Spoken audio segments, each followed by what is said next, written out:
What's up, guys? It is Brandon from the Two Piece Mandem, and welcome back to another Premier League prediction match day or weekday 10. All right, I nearly got that wrong. And the Premier League has just been mad. It's just been insane this week. The match I watched yesterday, it was just mad. Well, it wasn't mad. It was just poor, which was very, very poor performance. But we'll get on to that later. First of all, don't forget to click that like button as well. Make sure you subscribe as well and turn on those notification bells so you're notified every time we upload, all right? These Premier League predictions are weekly, so you don't want to freaking miss them, all right? So we're going to get into the first game, all right? We're going to get into the first game, which is on Friday the 25th of October. It's on Saturday this time. Starts at 8 o'clock. And this is where Leicester City travel to the St. Mary's to take on Southampton now. Leicester City's game, obviously, they beat Burnley 2-1. And to be honest with you, Leicester City are actually doing pretty well. I think Brendan Rodgers is coaching the side very, very well. Just thinking like they're third.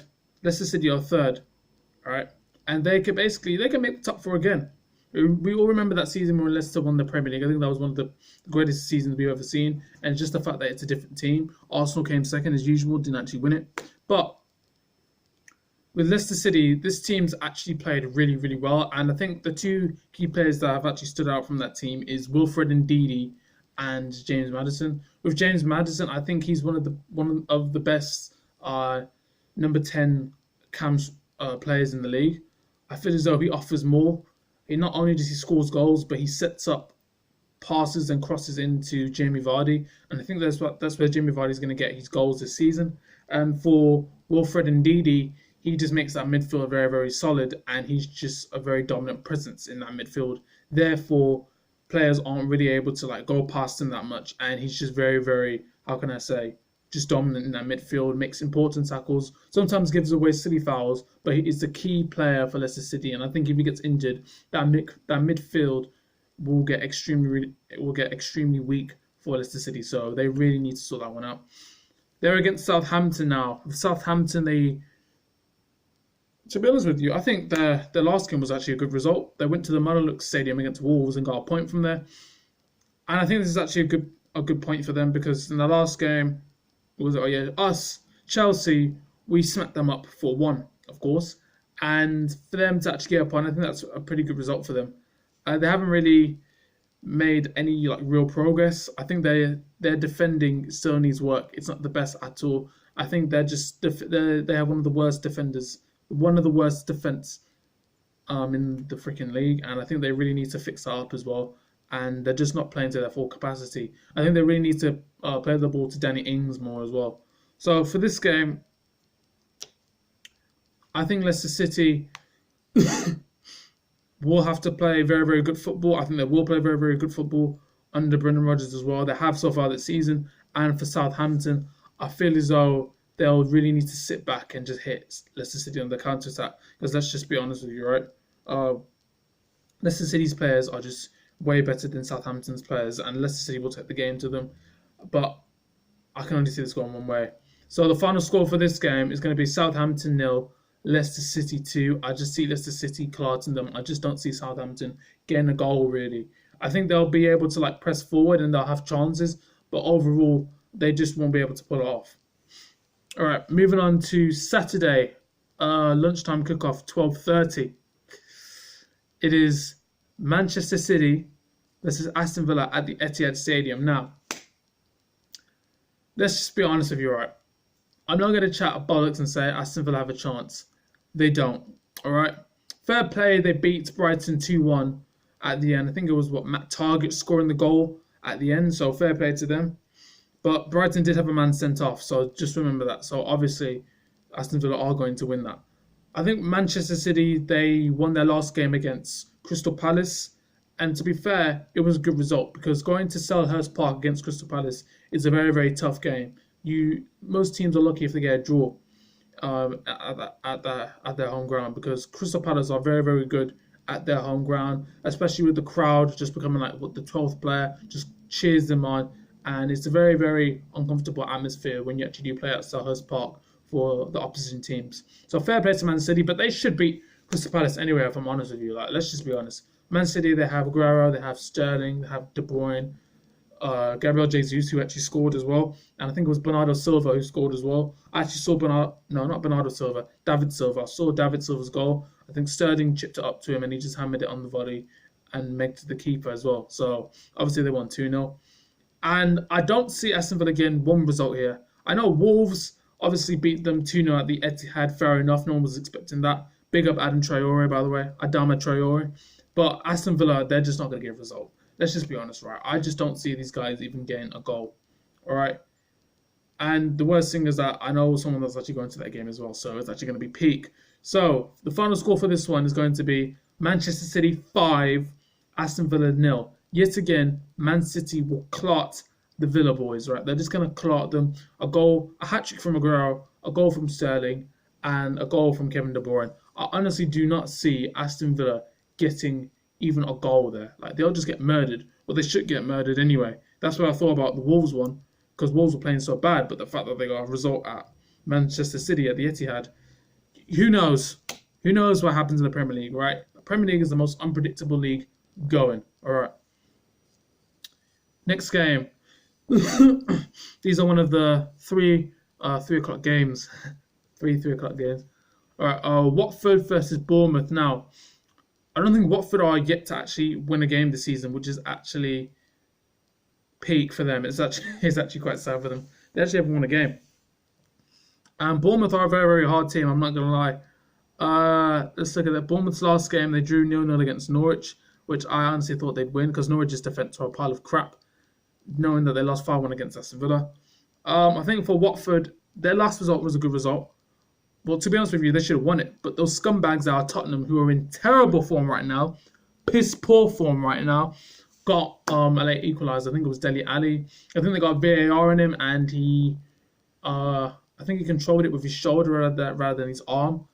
Who knows? I saw the goal, but I wasn't able to see the VAR thing, so I didn't really look at it that much. So I think for Watford, they should get the win because they are playing at, is it Cottage Road, Carrow? I forgot what their freaking stadium's called. That's how poor Watford have been. I've actually forgot what the stadium's called. Leave it in the comments down below. But I think with Bournemouth as well, I think Bournemouth just have a little bit more quality, just in terms of was it Andre Gray? No, he plays for Watford. Just in terms of Callum Wilson and Fraser as well. I think Bournemouth will be able to do more with the ball and create more chances. Whereas with Watford, they're just not able to put the ball in the back of the net that much, and they're not really deadly on the counter. So for this one, I'm gonna say Watford 1, Bournemouth 2. I do feel as though Bournemouth will scrape the game. I think they'll score at the 92nd minute or something like that. I think Bournemouth will scrape it. All right, I don't see Watford really getting a result there, unfortunately, even though they really need one. So it's just peak, innit? It's just peak. Brighton versus Everton now.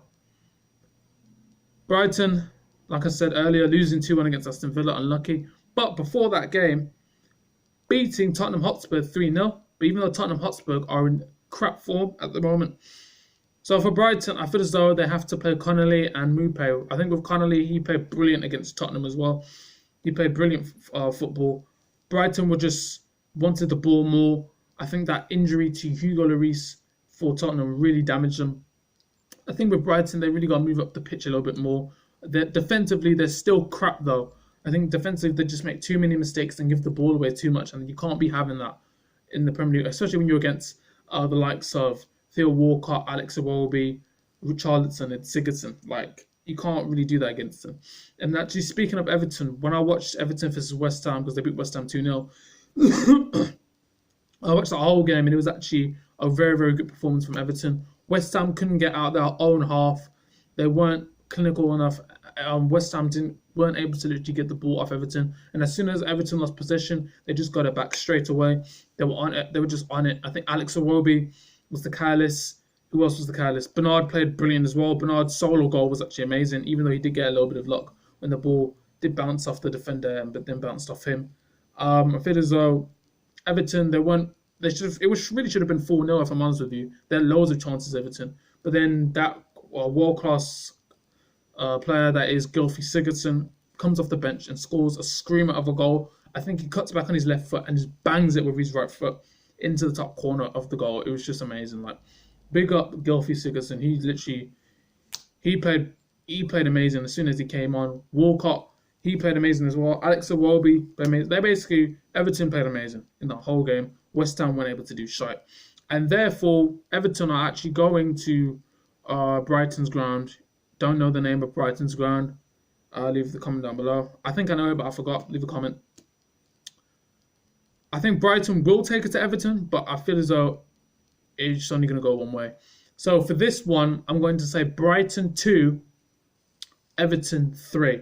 I feel as though Everton will nick it at the end. I think it'll be Richarlison. I think Mupé and Connolly will score 2 goals in the first half, but then I think it's going to be a heroic comeback from Everton as well. So I think it'll be the likes of Alex Iwobi that will score, Gylfi Sigurdsson will score, and Richarlison will score. I suggest they start Bernard in that game because Bernard was brilliant in that West Ham game as well.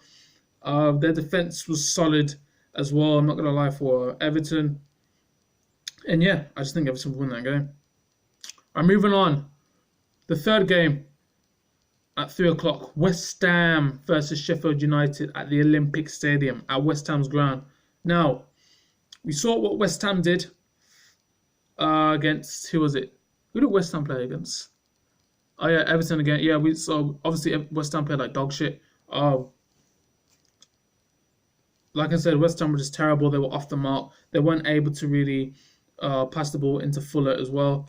I think when Yarmolenko came on for West Ham, there was more of an effect. They made more chances, but they still weren't able to get the ball in the back of the net. I think they need to start Yarmolenko up front, and he needs to play up front with that striker Fuller. Mark Noble wasn't solid in the midfield as well. I think Declan Rice was quite disappointing as well. Wasn't making any passes, like proper like forward passes in the midfield, and he was just getting cut off too easily. I think Declan Rice needs to play better as well.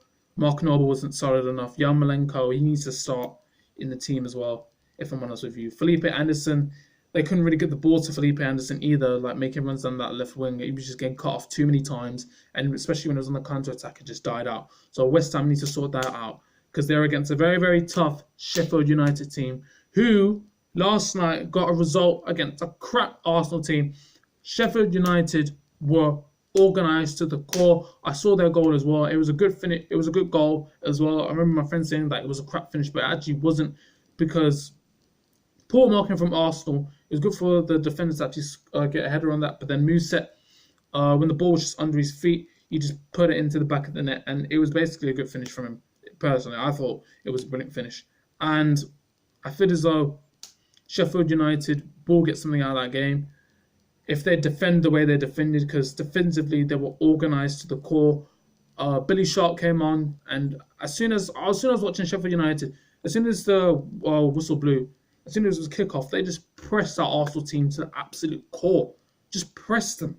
Like, it was just ridiculous. Like, they just absolutely pressed them, and they were making Arsenal feel uncomfortable. They weren't giving Arsenal a lot of chances. Well, Arsenal weren't able to really create anything, if I'm honest with you. But with Sheffield United, they played absolutely brilliant. They were just playing their football. They were running down the flanks. Lovely 1-2 touches as well. In the first 10 minutes, I'm not going to lie, it was a bit scrappy. But then as soon as Sheffield got that goal, they defended superbly. And winning that game and getting a clean sheet is an amazing result for Sheffield United. Like, I'll give it to them. They defended absolutely brilliantly. And for this one, I think West Ham will struggle against Sheffield United offensively, and being able to create is going to be very, very tough for them. So I think it'll be a tight game for both teams. So for this one, I'm going to say West Ham 1, Sheffield United 1. I think it's going to be a draw, personally. And we'll see how these teams face off. We'll see who gets on the front foot first, and we'll just see how West Ham transition from attack to defence, and we'll see how Sheffield United transition from attack to defence when they're playing away at West Ham. All right. Now, a game at 5:30. Burnley versus Chelsea. Now, we are going to Turf Moor against Burnley. Now, I'm crapping this one. I'll be honest with you. I'm absolutely crapping my pants for this one, because we can't defend set pieces for crap.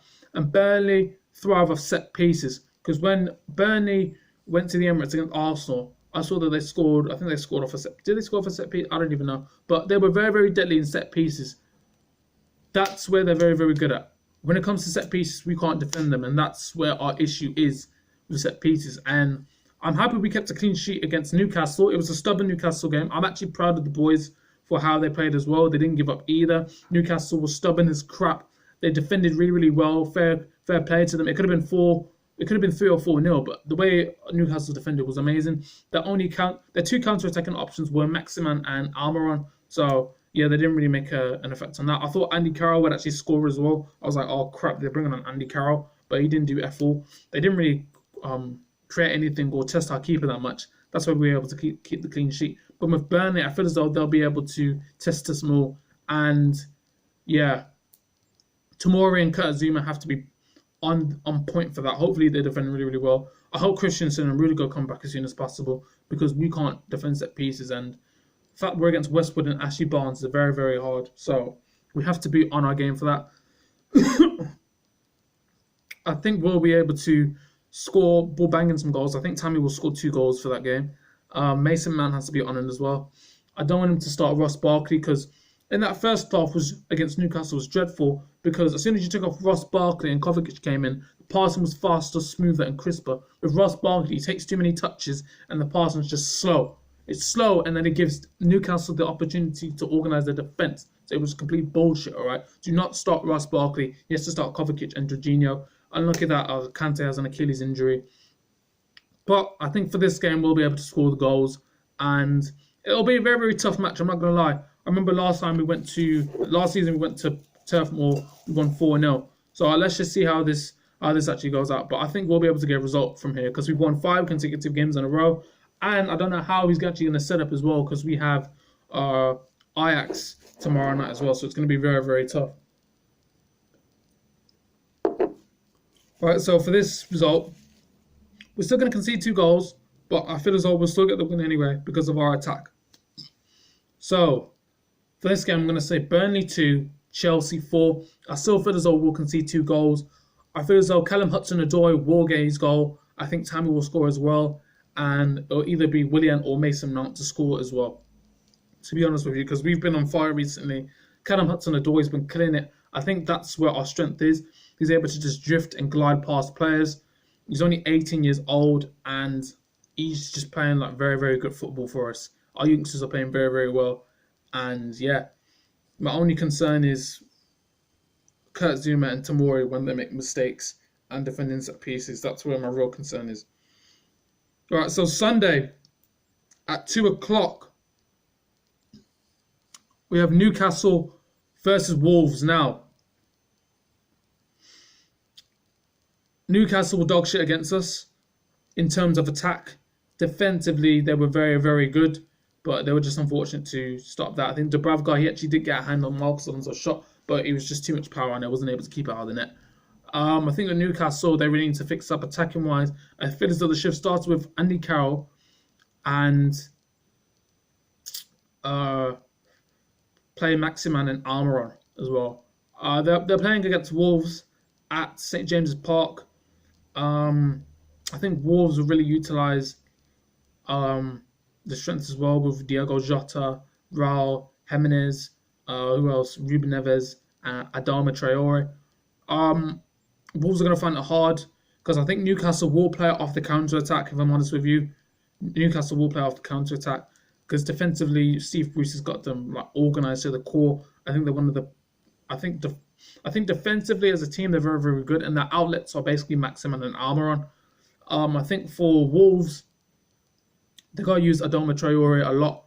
I think as soon as they break on the counter-attack with him, then it's just peak. For Newcastle, they'll find it hard to stop him. I think the two, Longstaff brothers will have a very, very difficult job in marking Raul Jimenez, Traore, Diego Jota as well. They'll find it very, very hard.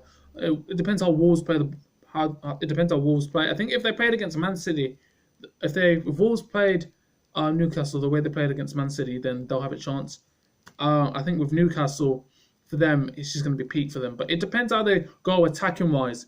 I think Andy Carroll's a target man, so they have to use Almiron and Maximin have to cross the balls into Andy Carroll because that's where he is an aerial threat. That's his strength, personally. That is his strength. When he's in the air, he's able to head balls in, all right? So, if anything, they have to use the aerial defense and... No, not aerial defense. Aerial attribute of Andy Carroll. Other than that, I don't see them getting a result. But I feel as though Wolves will get the result there. Even though it is a tough place to go. It is a tough place to play. I'm not going to lie, St. James's Park. So for this one, I'm going to say Newcastle 0, Wolves 2. Just as simple as that. I just don't really see Newcastle doing anything. Now, Arsenal versus Crystal Palace at the Emirates Stadium. Now, we're going to talk about Arsenal's performance last night. One of the worst. It wasn't the worst performances, but I'm going to break it down for you guys. And they were against Sheffield United. Now, I'm watching the first half, right?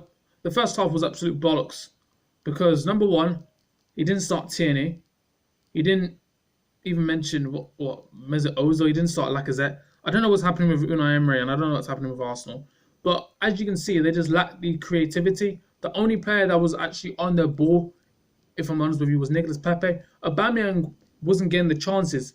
So if he doesn't get the chances, then he's not going to score, if I'm honest with you. If he gets the chances, then he's going to put the ball in the back of the net. That's his freaking job, and that's what he's actually very, very good at. That's why he's there. That's why he's in the starting lineup. With Nicolas Pepe, he was actually trying his best. To be honest with you, he missed, I think, a sitter. I think that's what's kind of annoying. He's 72 million and you're missing sitters like that. Like, that shouldn't be happening. Even though I think he was Arsenal's best player. Unfortunately, he was Arsenal's best player. Kolasinac was doing F all.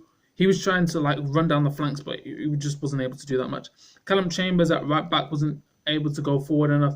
I think Arsenal were trying to play around at the back a lot, but Sheffield United were just pressing them and they were just losing it a little bit too much.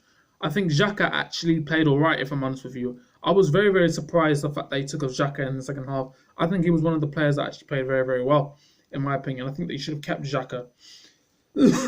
He was very good as a defensive midfield. Guendouzi wasn't doing it either. He was trying to drift in, but he wasn't doing it. Joe Willock, I don't know why I started with Joe Willock. I wouldn't have started with him. In that camp, he should have really played Ozil. Ozil wasn't even on the bench, which I'm surprised about. Like, Ozil's at home getting his 350k a week, as DT said, playing Fortnite when he should be on that freaking pitch playing for Arsenal. And it's just not happening.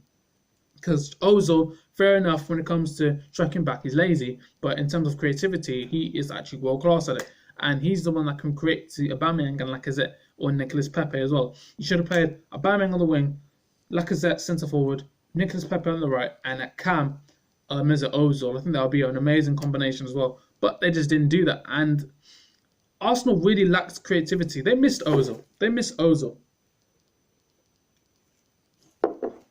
And I'm watching the game and I'm thinking, they're not really doing a lot. Obviously, second half, Arsenal dominated possession.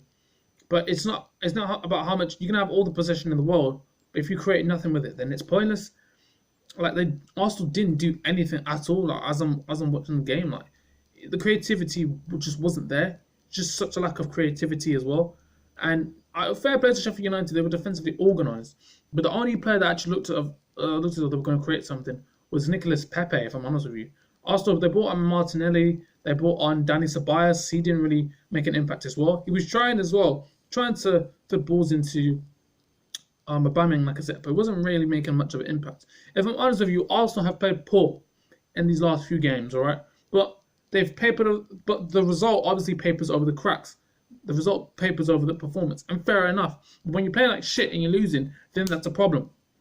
All right, I was watching Arsenal Fan TV and some people were saying Emery in, Emery out. I don't think you should get rid of him now, but I think when it comes to January, he might have to go because he got to answer some questions because I think Ozil's ready to play, he's training well, but he's not even on the bench. So what does that say? What does that say if Mesut Ozil's not even on the bench? What's going on? What's actually going on at Arsenal? I think as though they just need to fix up. And they're against Crystal Palace. And we remember what happened last season when Crystal Palace came to the Emirates. Crystal Palace won. And you have to remember, Crystal Palace are very good at getting results at big teams. So, like, for example, I remember last season they got a result at Man City. This season they got a result at, They got 3 points at Old Trafford against Manchester United. So, they can get results away against big teams because they've got Wilfred Zaha, they've got Benteke, they've got Ayew, they've got very, very good players, if I'm honest with you. So Arsenal really have to be on the game. They need to bring back Mesut Ozil. They should have started with Lacazette. They should have played Tierney as well. I don't know what's happening with Arsenal. Personally, I think their formation is bollocks as well. When I saw Saka on the wing and I saw that lineup, I was like, I texted my friend, I said, are you confident? And he said, yes. Because I'm not an Arsenal fan, of course, but even I wasn't confident. Like I said last week that Arsenal would lose it, and I was right. They lose it. They just lose it because their away record is just shocking. The away record is shocking. They're not showing a lot of creativity either, and a lot of hunger to actually score the goal either. So I was just like, Arsenal are going to lose. And Sheffield United, the way they played against Liverpool, I'm thinking Arsenal are going to lose. Because with Liverpool, they have more quality. Not just Liverpool have more quality than Arsenal, but they have that mentality of getting the result. Whereas with Arsenal, they don't have the mentality of actually getting the result. And that's the difference between an average team and champions. That's just the difference. But I think with Arsenal, will they get a result against Crystal Palace? To be honest with you, I think they'll play like bollocks. But I feel as though at home they have a very, very good home record, and that's the thing with Arsenal. If it wasn't for their home record, Jesus Christ, God knows where they'd be. So for this one, I'm going to say Arsenal 2, Crystal Palace 1. I think they'll just nick the win at the end. They won't really play amazing football, if I'm honest with you. Arsenal really needs to fix up. They need to bring back Mesut Ozil, need to start Tierney, needs to start Lacazette, need to switch the formation around. I think the formation was wrong as well. Saka wasn't really doing it as well. I think they should play Torreira instead of Xhaka, even though Xhaka did play well. They got to take out David Luiz and Socrates and play Rob Holding because their defense, the defense of Socrates and David Luiz is just not good enough for Arsenal. Considering what that is, it's cling film. It's just not good enough, man. So, yeah, I think Arsenal will scrape it, right? You'll scrape the win because you're at the Emirates. You'll scrape it. Need to fix up, man. Right, Liverpool versus Tottenham. Another game at 4:30 now. I was actually watching Manchester United versus Liverpool at Old Trafford. Liverpool should have won the game, but yet again, they were poor. I think United were actually the better side in the first half, even though United really didn't do anything. Liverpool were very, very poor in the first half. They didn't make a lot of effort. I feel as though they missed Salah a lot. Origi wasn't doing a lot, in my opinion. I think with Liverpool, they were just so sluggish. Alexander-Arnold and Robertson weren't getting forward enough. They weren't pressing a lot. They were way better in the second half. I think with Manchester United, they weren't amazing, but Fred, McTominay and Pereira worked their ass off. I think they were one of the stars in that team as well. I think Divock Origi actually did get fouled, if I'm honest with you. Fair enough. There was contact, and maybe people would say, okay, there wasn't enough contact to go down. There was enough contact to go down. But in my opinion, I feel as though Divock Origi got fouled, and that led on to a counter-attack with Daniel James. Brilliant play from Rashford because he actually dummies Matip when it comes to his run. When you actually watch Marcus Rashford's run, it was a very intelligent run, and the way he just used his body to just fake Matip to going back to going forward, and then Daniel James crossed it in, and it was a good finish from Marcus Rashford. That was world class. Marcus Rashford can become one of those good centre forwards, but number one, I feel as though he needs the chances. He needs the chances, and he needs someone up with him because he's only in his 20. I think it's like 21 or something like that, and he's just not getting enough service. I think Marcus Rashford still needs to improve on his game. He's got pace. He played actually really, really well, and the fact that Ole Gunnar Solskjaer took him off, he shouldn't have done that. He shouldn't have done that, in my opinion.